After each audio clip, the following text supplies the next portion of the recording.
देखिए अपन इसमें टक्कर अपन ने शुरू किया था टॉपिक। टक्कर के अंदर अपन ने टक्कर के प्रकार, टक्कर क्या है, और इसके साथ साथ न्यूटन का टक्कर का नियम जो है वो अपन ने समझ लिया था। मैंने कहा था न्यूटन टक्कर नियम बहुत काम आएगा, तो अपन ने डेरिवेशन करेंगे तब काम आएगा वो।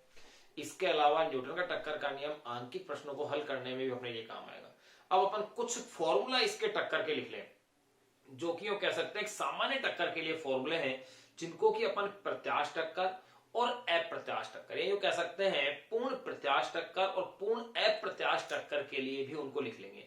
ये फॉर्मूले ही अपने आंकिक प्रश्नों को हल करने में काफी अधिक मदद करेंगे, यानी कि मैक्सिमम जो न्यूमेरिकल है 90% अबाउ न्यूमेरिकल इन्हीं फॉर्मुलों पर सोल्व होंगे। तो अपन इन फॉर्मुलों को पहले अपन जान लें कि ये फॉर्मूले हैं क्या। तो देखिए अपन लिख देते हैं, यानी जनरल फॉर्मूला, यानी कि सामान्य सूत्र लिख लें अपन।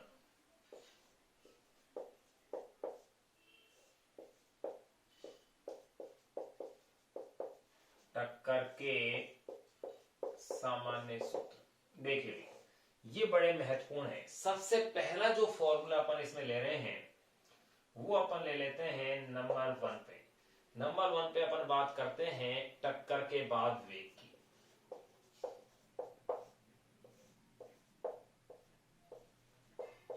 टक्कर के बाद वेग, तो देखो भैया ध्यान दीजिएगा, यहां अपन टक्कर से पहले का वेग जैसे u1 u2 ले रहे हैं, टक्कर के बाद का वेग क्या ले रहे हैं v1 v2, यानी कि पहले पिंड और दूसरे पिंड का टक्कर के बाद वेग क्या होगा उसके अपन फॉर्मूला निकालेंगे। तो देखिए v1, अगर v1 का अपन फॉर्मूला देखें कि टक्कर के बाद v1 का फॉर्मूला क्या होगा, तो ये आप अभी डायरेक्ट याद रखें, वैसे अपन की डेरिवेशन भी करते हैं। देखिए v1 इज इक्वल टू है 2m सॉरी m2u2, क्योंकि मैं एक सामान्य फॉर्मूला लिख रहा हूं। v1 is equal to m2u2 1 plus e upon में m1 प्लस m2, फिर मैं लिख रहा हूं इसके अंदर m1 minus e m2 upon में m1 प्लस m2। देखिए क्या लिखा मैंने, m1 is equal to m2u2 1 plus e, ये e है भाई, अपॉन में m1 प्लस m2 प्लस m1 minus e m2 upon में m1 प्लस m2 u1। ये तो था टक्कर के बाद v1 का। एंड अगर मैं v2 का अगर मैं फॉर्मूला देखूं तो v2 इज इक्वल टू, टक्कर के बाद पहले पिंड के वेग का फॉर्मूला ये है, और दूसरे पिंड के वेग का फॉर्मूला लेंगे अपन v1 u1, क्या लेंगे अपन sorry m1, v2 is equal to m1 u1 1 plus e upon में m1 plus m2 plus m2 minus em1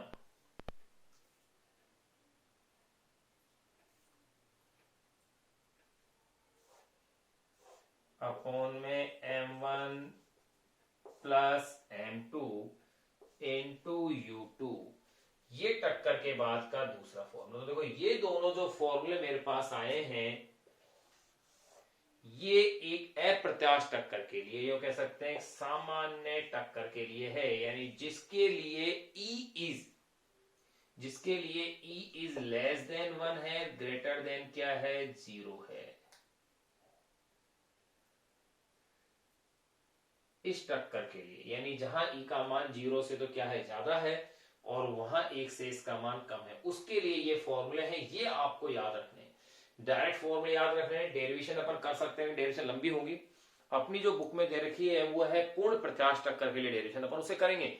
देखिए अब यहां अगर इसी से अपन अलग अलग बातें करें, अगर पहले बात करें पूर्ण प्रत्याश टक्कर के लिए तो v1 v2 के क्या फॉर्मूले होंगे, और फिर अपन बात करें पूर्ण अप्रत्याश टक्कर के लिए तो v1 v2 के क्या फॉर्मूले होंगे, उनको अपन डिस्कस कर सकते हैं। तो देखिए नंबर ए, मैं अगर इसमें बात करूं पूर्ण प्रत्याश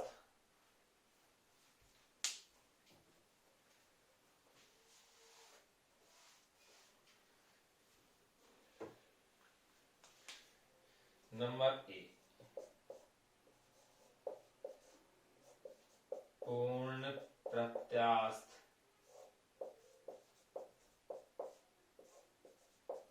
टक्कर के लिए। देखिए पूर्ण प्रत्यास्थ टक्कर के लिए ई की वैल्यू क्या होती है 1। अगर ई की वैल्यू 1 है तो देखिए इसी फॉर्मूले से क्या बन जाएगा, मैं क्या कर रहा हूं, ई की जगह 1 रखूंगा तो 1 1 क्या हो जाएंगे, 1 + 1 यानी कि 2, तो V1 इज इक्वल टू हो जाएगा 2m2u2 अपॉन में m1 प्लस m2 प्लस ये 1 हो गया तो इक्वेशन बन जाएगी m1 माइनस m2 अपॉन में m1 plus m2 into u1। ये तो फॉर्मूला बन गया टक्कर के बाद पूर्ण प्रत्यास्थ टक्कर के लिए V1 का। एंड अगर मैं बात करूं V2 की तो देखिए इसी फॉर्मूले से बनाएंगे अपन। E की वैल्यू 1 है, 1 + 1 2 यानी कि 2m1u1 अपॉन में m1 प्लस m2 प्लस ये हो जाएगा m2 माइनस m1 अपॉन में m1 plus m2 into u2।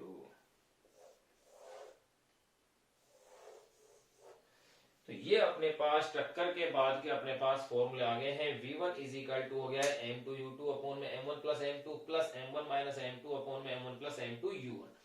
तो पूर्ण प्रत्यास्थ टक्कर के लिए ये फॉर्मूला जिसे अपन डिराइव करेंगे ये और ये, और V2 इज इक्वल टू ये फॉर्मूला आ गया है m1।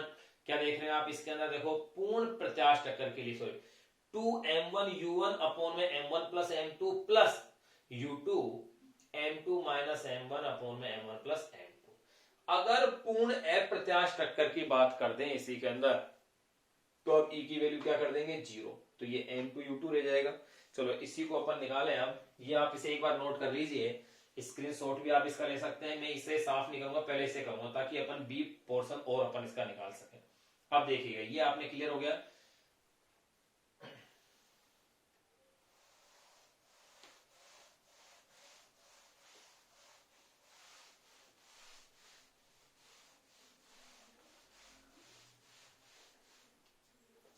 अब मैं लिख रहा हूं इसके अंदर नंबर बी। पहला अपन ने पढ़ा था पूर्ण प्रत्यास्थ के लिए नंबर ए। अब बात करेंगे अपन पूर्ण अप्रत्यास्थ टक्कर के लिए।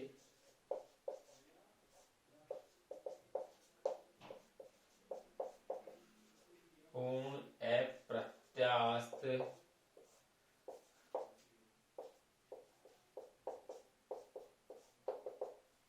टक्कर के लिए देखो भाई, पूर्ण अप्रत्यास्थ टक्कर के लिए V1 की पूर्ण अप्रत्यास्थ टक्कर के लिए तो आप जानते हैं E इज इक्वल टू क्या लेंगे आप 0। तो देखो यहां इसको अगर मैं 0 करता हूं तो V1 is equal to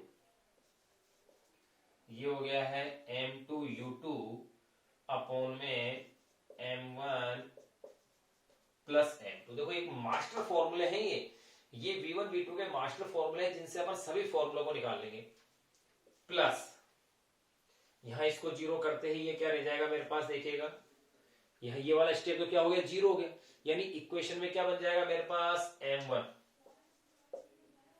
u1 upon में m1 प्लस m2 एंड अब मैं बात करता हूं V2 की। तो देखो ये 0 हो गया है तो ये हो गया है m1 u1 m1 plus m2 plus ये स्टेप 0 हो गई है तो ये हो गया है m2 u2 अपॉन में m1 प्लस m2। अब जरा आप इन पे गौर कीजिए दोनों इक्वेशन पे, यानी पूर्ण अप्रत्यास्थ टक्कर के लिए टक्कर के बाद का जो सूत्र आ रहा है उसको देखें आप। m2u2 अपॉन में m1 plus m2 m1 plus m2 m1u1 m1 plus m2 यानी एक चीज स्पष्ट हो रही है कि पूर्ण अप्रत्यास्थ टक्कर में टक्कर के बाद दोनों ही पिंडों के वेग क्या आ रहे हैं एक समान।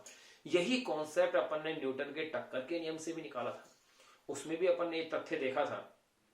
क्या तथ्य देखा था कि पूर्ण अप्रत्यास्थ टक्कर में टक्कर के बाद पिंडों के वेग क्या थे एक समान थे। तो यहां पर भी पिंडों के वेग क्या आ रहे हैं एक समान आ रहे हैं, यानी अपन ये कह सकते हैं कि पूर्ण अप्रत्यास्थ टक्कर में दोनों पिंड टक्कर के बाद साथ साथ क्या करते हैं, गति करते हैं। तो अपन कह सकते हैं अर्थात, क्योंकि इनका वेग बिल्कुल एक समान आ रहा है, v1 और v2 की वैल्यू क्या आ रही है, एक समान आ रही है। तो देखिए अपन क्या कह देंगे, अर्थात पहले जो कहते हैं अतः v1 is equal to v2, फिर ये कहते देखो अर्थात पूर्ण अप्रत्याश टक्कर में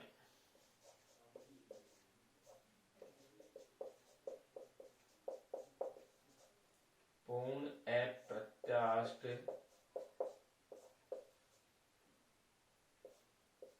टक्कर में, पूर्ण अप्रत्याश टक्कर में दोनों पिंड टक्कर के बाद, टक्कर में दोनों पिंड टक्कर के बाद, पूर्ण अप्रत्याश टक्कर में दोनों पिंड टक्कर के बाद साथ साथ, टक्कर के बाद साथ साथ एक समान वेग से चलेंगे, साथ साथ एक समान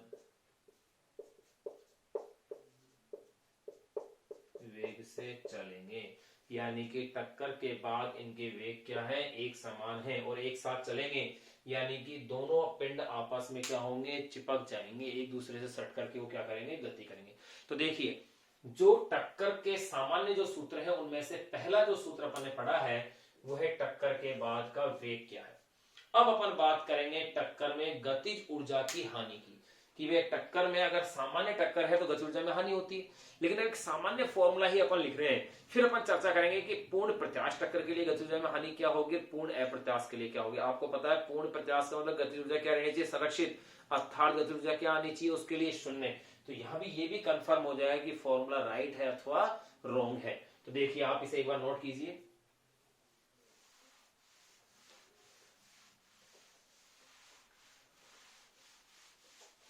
ये फॉर्मूले आपको कॉम्पिटिशन एग्जाम में भी हेल्प देंगे और अपनी बुक के न्यूमेरिकल्स हल करने में भी आपकी मदद करेंगे।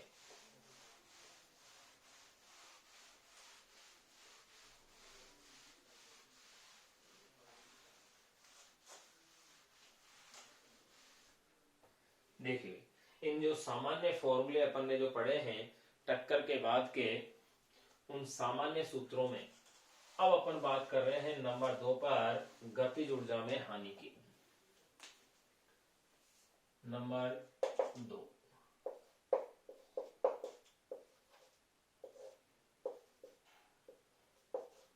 गतिज ऊर्जा में हानि। काइनेटिक एनर्जी जो है, गतिज ऊर्जा जो है उसमें क्या हानि होती है उसका एक सामान्य फॉर्मूला पहले अपन वो लिख लें। किसके लिए लिखेंगे, E is less than 1 is greater than 0 के लिए पहले अपन इसके लिए फॉर्मूला लिखेंगे गतिज ऊर्जा में हानि का। फिर इस फॉर्मूले से अपन केस बनाएंगे, अलग अलग स्थितियां लेंगे। मतलब तो देखो भाई गतिज ऊर्जा में हानि का फॉर्मूला ये होता है delta K is equal to half m1 m2 upon में m1 प्लस m2, फिर लेंगे ब्रैकेट में u1 माइनस u2 का होल स्क्वायर। फिर देखो यहां पर e के फॉर्मेट में अपन ले रहे हैं, यानी ये आएगा 1 माइनस e का स्क्वायर। ये एक ऑथेंटिक एंड फाइनल फॉर्मूला है जिससे अपन सभी फॉर्मूलों को निकाल सकते हैं। जैसे टक्कर के बाद के वेग का जो अपन ने एक मास्टर फॉर्मूला लिखा था v1 v2 का, जिससे कि अपन ने प्रत्याश टक्कर और अप्रत्याश टक्कर दोनों के लिए ज्ञात कर लिया था, उसी प्रकार से अपन एक गतिज ऊर्जा में हानि का भी एक कॉमन मास्टर फॉर्मूला वो ये है u1 माइनस u2 का होल स्क्वायर। अब देखो भाई अगर पूर्ण अप्रत्याश टक्कर है तो e का मान क्या हो जाएगा, 0। तो फॉर्मूला क्या बन जाएगा, हाफ m1 m2 अपॉन में m1 plus m2 u1 minus u2 का होल स्क्वायर। और अगर पूर्ण प्रत्याश टक्कर है तो e का मान 1 का स्क्वायर 1, तो 0। तो delta K is equal to 0, यानी पूर्ण प्रत्याश टक्कर में ऊर्जा की हानि नहीं होती। यानी कि बिल्कुल करेक्ट फॉर्मूला है। अब देखिएगा अगर ये बिल्कुल करेक्ट फॉर्मूले हैं, इन्हीं से अपन आगे की फिर अपन बातें करते हैं। तो अपन एक एक पॉइंट के लिए निकाल के देख लें। नंबर ए मैं बात कर लेता हूं पूर्ण प्रत्यास्थ।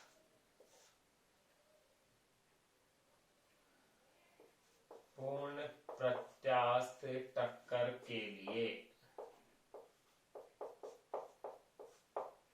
देखो भाई, पूर्ण प्रत्यास्थ टक्कर के लिए E इजिकल टू क्या होता है 1।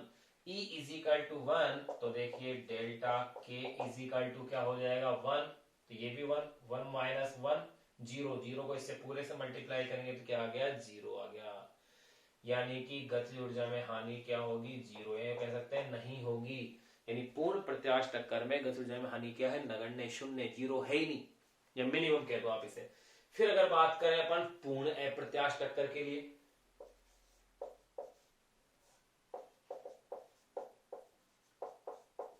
पूर्ण अप्रत्यास्थ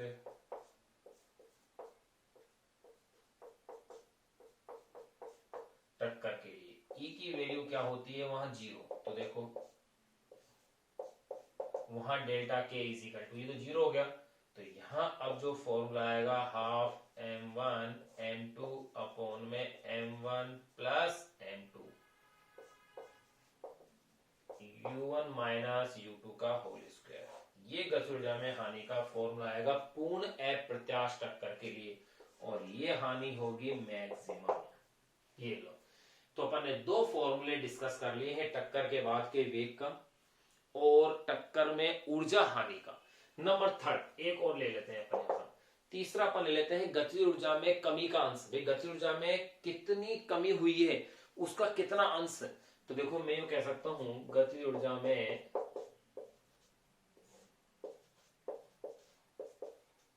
गतिज ऊर्जा में कमी का अंश, इसको अपन यूं कह सकते हैं फ्रिक्शन कह दो। यानी कि गतिज ऊर्जा में हानि बटे में इनिशियल, यानी कि प्रारंभिक गतिज ऊर्जा का जो अनुपात होता है, इस गतिज ऊर्जा में कमी का अंश बोलते हैं इसे। किसको क्या कहा मैंने, गतिज ऊर्जा में हानि और प्रारंभिक गतिज ऊर्जा का अनुपात। और जब इसको सोल्व करते हैं तो एक सामान्य टक्कर के लिए ये फॉर्मूला आता है m2 1 माइनस ई का स्क्वायर अपॉन में m1 प्लस m2, ये एक सामान्य फॉर्मूला आता है। ये किसके लिए आता है 4। E की वैल्यू क्या होनी चाहिए 1 से कम और 0 से अधिक, यानी सामान्य टक्कर के लिए। अगर मैं इसे बात करूं पूर्ण प्रत्यास्थ के लिए तो E की वैल्यू क्या हो जाएगी भैया E की वैल्यू क्या हो जाएगी पूर्ण प्रत्यास्थ टक्कर के लिए 1, तो यानी कि ये 0 हो गया। और अगर पूर्ण अप्रत्यास्थ की बात करूं तो E की वैल्यू क्या हो जाएगी 0, तो m2 अपॉन में m1 प्लस m2। ये मेरे पास एक जनरल फॉर्मूले थे जिनकी अपन ने यहां क्या कर ली है बातें कर ली है। ये आपको फॉर्मूले याद रहने चाहिए, आप इसे एक बार ऐसे कैसे नोट कर लें। अब अपन पढ़ेंगे सम्मुख पूर्ण प्रत्यास्थ टक्कर, यानी कि एक एक टक्कर को अब अपन अच्छे से पढ़ेंगे। ये तो मैंने एक सामान्य फॉर्मूले इनके जो लिख दिए हैं आपके लिए, जो कि आपको याद रहना क्या है आवश्यक है, एक बार आप इन्हें नोट कीजिए। अब टॉपिक अपन शुरू करते हैं ये सम्मुख पूर्ण प्रत्यास्थ टक्कर।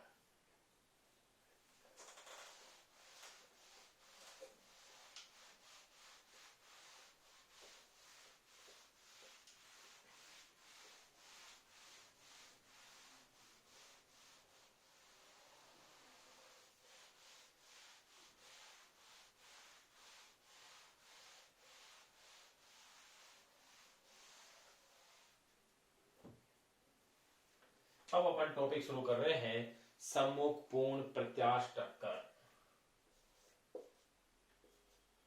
सम्मुख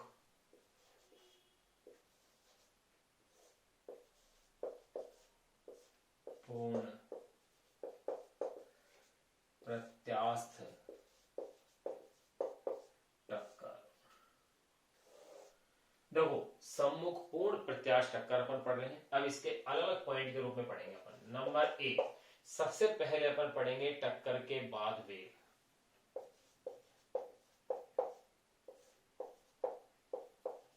टक्कर के पश्चात वेग, इसका क्या करना है आपको फॉर्मूला डिराइव करना है।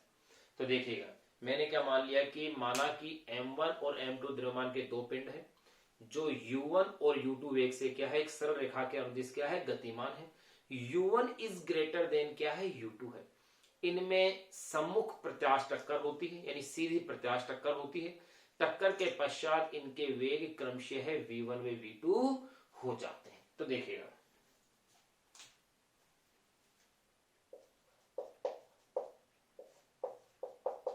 माना कि m1 वेग m2 द्रव्यमान के दो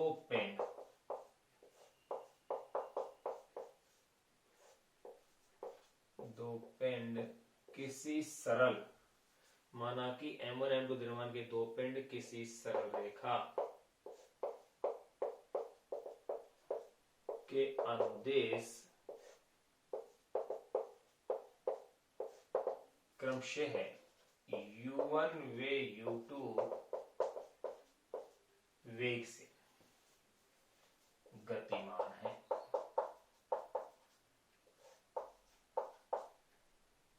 वेग से गतिमान है।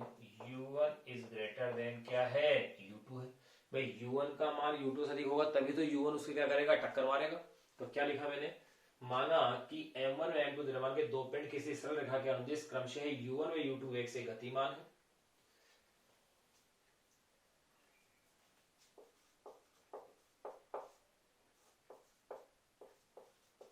टक्कर के पश्चात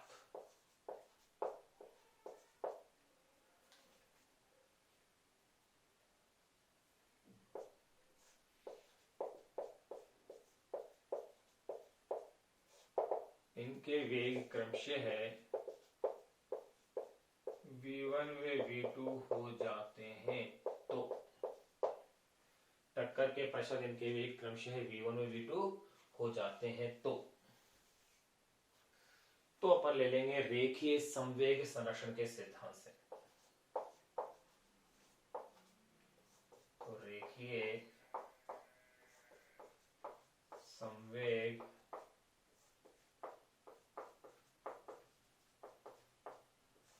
संरक्षण के सिद्धांत से देखिए क्या होगा, टक्कर से पूर्व का कुल संवेग और टक्कर के बाद का कुल संवेग, ये कह सकते हैं टक्कर के बाद का कुल संवेग बराबर होगा टक्कर से पूर्व के कुल संवेग के, यानी उस निकाय का। ध्यान में प्रत्येक पिंड या कण का तो संवेग चेंज हो रहा है लेकिन निकाय का क्या है नियत है। तो अपन क्या कहेंगे, टक्कर के पश्चात इनके वेग क्रमशः v1 और v2 हो जाते हैं। तो रेखीय संवेग संरक्षण के सिद्धांत से देखो, पहले ये मैंने मान लिया कि m1 द्रव्यमान का पिंड है जो कि u1 वेग से इस दिशा में गतिमान है, u1 वेक्टर हो गया। ये m2 द्रव्यमान का पिंड है, u2 वेग से इस दिशा में गतिमान है। u1 इज ग्रेटर देन क्या है भाई u2 है। इसको वापस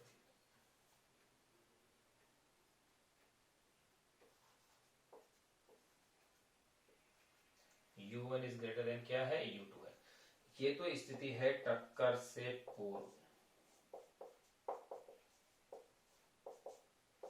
फिर बात करें अपन टक्कर के बाद।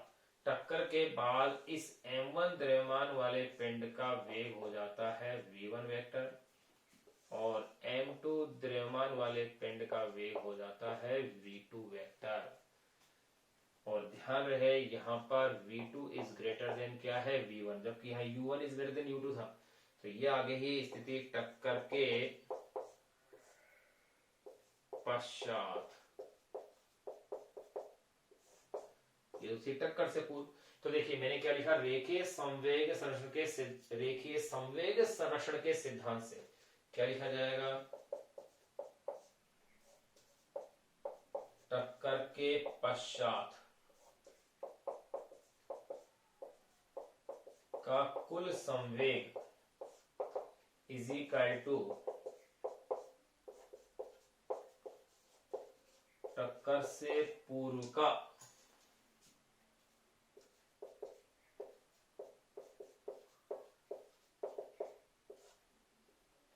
कुल संवेग। टक्कर के पश्चात कुल संवेग इज इक्वल टू टक्कर से पूर्व का कुल संवेग। अब देखिएगा भाई, टक्कर के पश्चात इस पिंड का संवेग क्या बनेगा, m1v1, और इसका क्या बनेगा, m2v2, क्योंकि संवेग होता क्या है, द्रव्यमान और वेग का गुणनफल, यानी कि m इंटू v। अब देखिएगा इजिकल टू टक्कर से पूर्व कुल संवेग क्या है इस पिंड का, m1u1 m2u2। ये हो गई मेरे पास इक्वेशन नंबर 1। यहां तक कि मेरे पास समीकरण आ गए। अब मैं काम में लूंगा न्यूटन का टक्कर का नियम। देखिए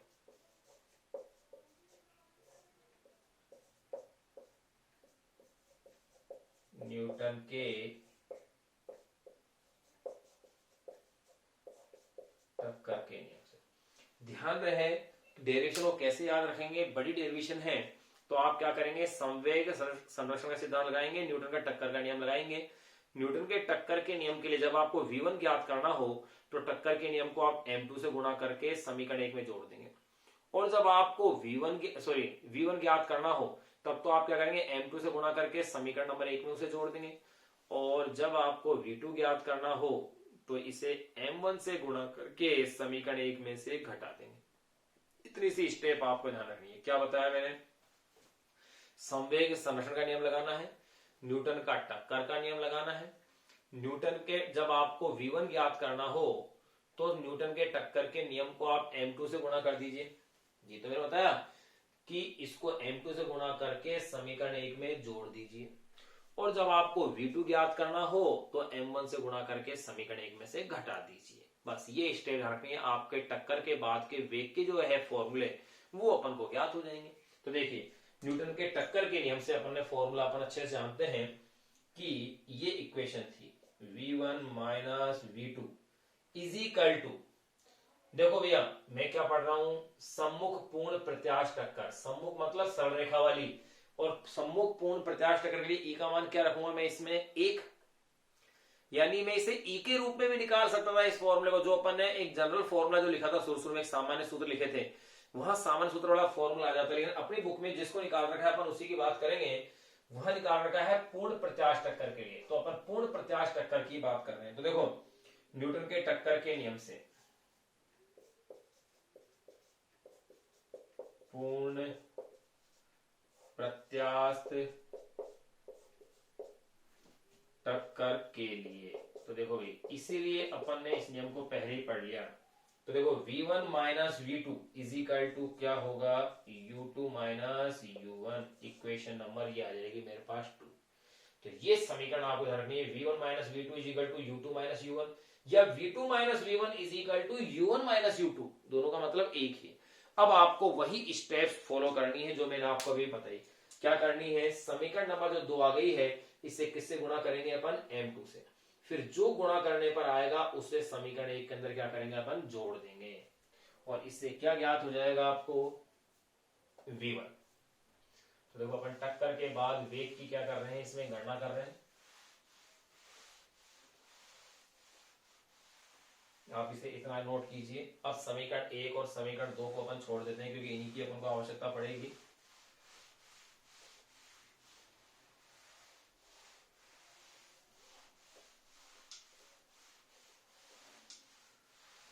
देखिए एक एक स्टेप अपन बढ़ाते हैं।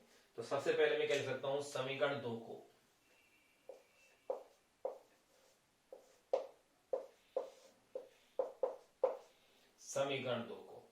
m2 से गुणा करने पर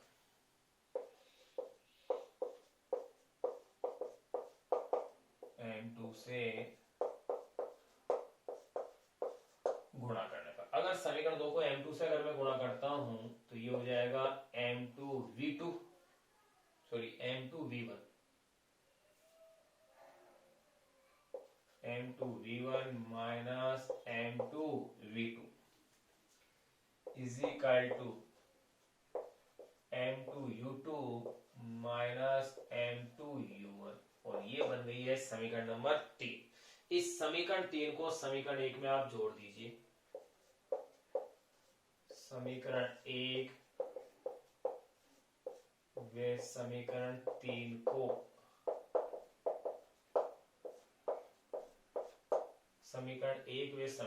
को जोड़ने पर, तो देखो समीकरण नंबर 1 ये है मेरे पास,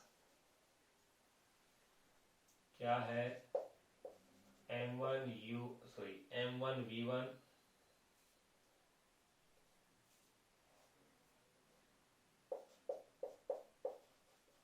प्लस M2V2, इसके अंदर इसको प्लस कीजिए M2V1 minus M2V2 is equal to M1U1 plus M2U2, इसके अंदर प्लस कर रहा हूं मैं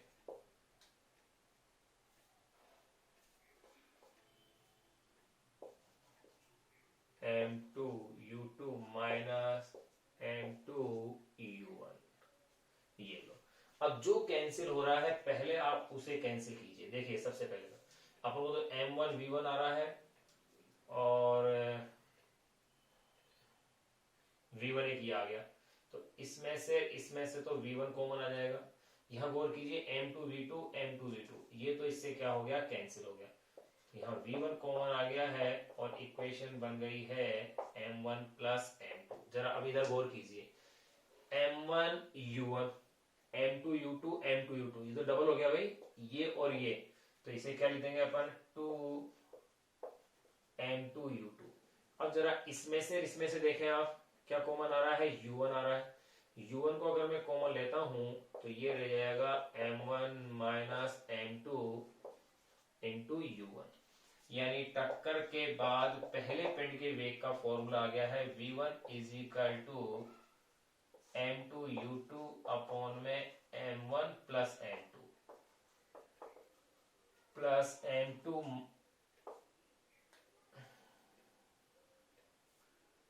M2 माइनस M1 अपॉन में M1 plus M2 into U1।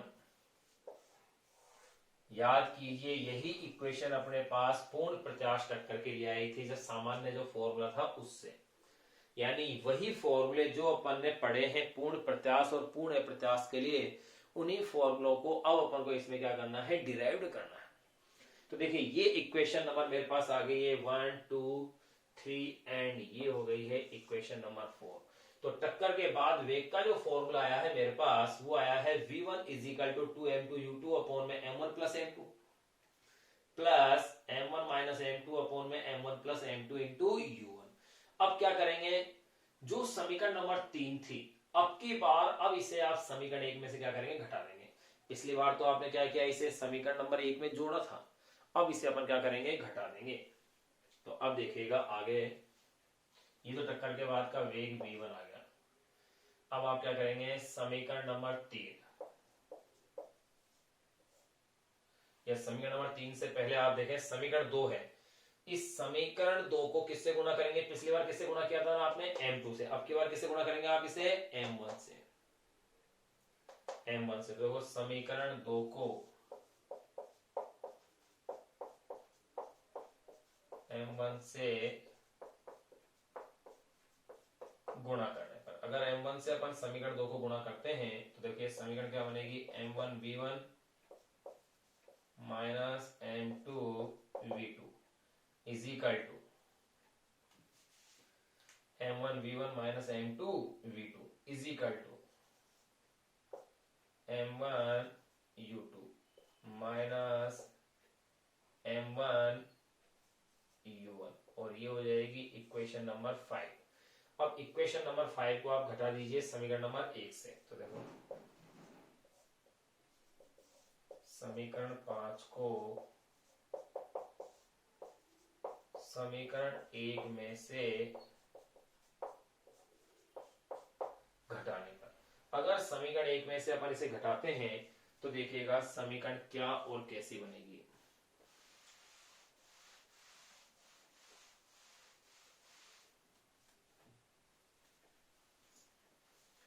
समीकरण 5 को समीकरण 1 में से घटाना है, तो देखो M1V1 plus M2V2 minus M1, एक स्टेप बढ़ा दी मैंने डायरेक्ट हल करने के बजाय, M1V1 minus M2V2 is equal to M1U1 plus M2U2 minus M1U2 minus M1U1, ये लो। अब इसे आप सोल्व कीजिएगा इसकी मैथमेटिक्स को। m1v1 प्लस m2v2, बाहर माइनस का साइन है तो चिन्ह चेंज हो जाएंगे अंदर के। m1v1 प्लस तो हो गया माइनस का, माइनस किसका बन जाएगा प्लस का, यानी कि m2v2 is equal to m1u1 plus m2u2, बाहर माइनस का है तो m1u2 minus minus plus m1u1। अब देखिएगा यहां आप अब देखेंगे m1v1 m1v1 ये तो इससे कैंसिल हो गया, m2v2 m2v2 तो ये लो v2 को आपने कॉमन ले लिया है, तो यहां आपने अगर v2 को अगर कॉमन लिया है तो देखिए आपका स्टेप क्या आ गई है भाई, m1v1 m1v1 m2v2, यानी कि यहाँ स्टेप को आप देखिएगा वापस से गौर से, यहाँ इसकी स्टेप को अपन फिर से देखते हैं।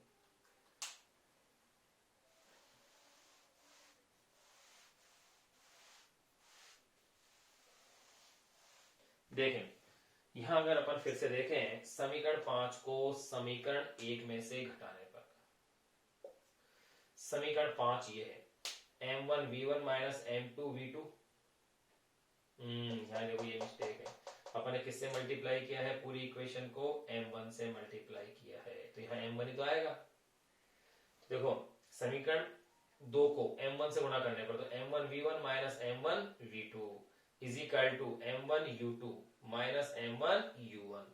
अब देखिए इस समीकरण 5 को समीकरण 1 में से घटा रहे हैं, तो समीकरण 1 में से कैसे घटाएंगे, m1v1 plus m2v2 minus m1v1 minus m1, ये लो m1v2 is equal to m1u1 plus m2u2 minus m1u2 minus m1u1, ये लो। अब आप इसे सोल्व कीजिएगा उसी तरीके से m1v1 प्लस m2v2 माइनस, बाहर माइनस का साइन है तो इस चिन्ह चेंज हो जाएंगे, तो m1v1 ये माइनस का हो गया, ये माइनस का क्या हो जाएगा प्लस का m1v2। इसी तरह से यहां देखिएगा m1u1 m2u2, बाहर माइनस का साइन तो साइन चेंज कर दीजिए, ये क्या हो जाएगा m1u2 और ये हो जाएगा प्लस का m1u1। अब देखें इसके अंदर आगे कौन कौन कैंसिल हो रहा है, m1v1 m1v1, ये लो m1v1 कैंसिल हो गया, m2v2 m1v2, तो यहां देखिएगा v2 को कॉमन ले लीजिएगा, तो v2 कॉमन लेते हैं मैं क्या लिख सकता हूं इसे m1 plus m2 is equal to, यहां देखें अब आप m1u1 m1u1 m1u1 m1u1, तो ये हो गया है 2m1u1, इसमें देखो आप m2u2 ये u2 कॉमन आ गया भाई, तो यहां मैं प्लस करके u2 को अगर कॉमन लेता हूं इसमें से तो ये मेरे पास स्टेप क्या रह जाएगी m2 माइनस m1 इंटू ये u2। मुझे क्या फाइंड आउट करना है v2, तो देखिएगा भाई v2 इज इक्वल टू क्या होगा, इसको इधर अपोन में ले आइए, यानी कि इक्वेशन इस तरह से बन जाएगी।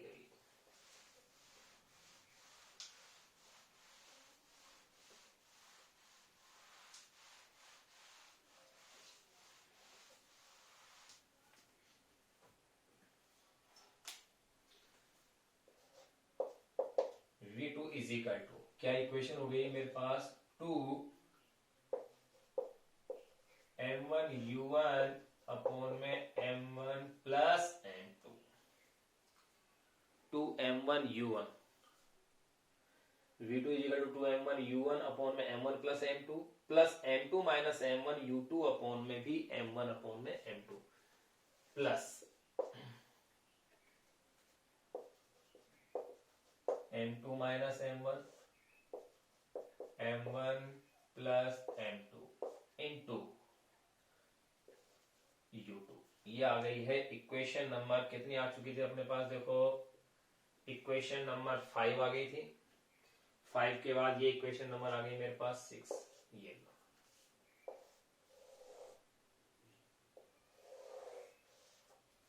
ये मेरे पास टक्कर के बाद वेग के फॉर्मूले आ गए हैं, यानी इक्वेशन नंबर 4, इक्वेशन नंबर 6। तो मैं क्या कह सकता हूं, समीकरण 4 वे समीकरण 6।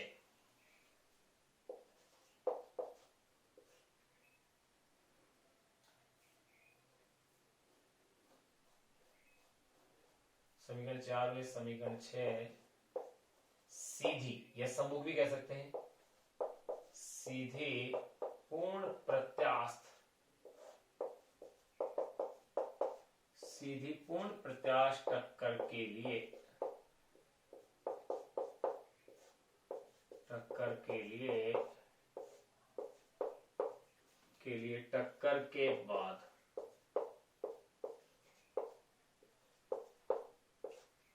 समीकरण 4 में समीकरण से सीधी पूर्ण प्रत्यास्थ टक्कर के लिए टक्कर के बाद के व्यंजक हैं। ये लो, ये अपने पास फॉर्मूले आ गए हैं जो कि इंपॉर्टेंट थे।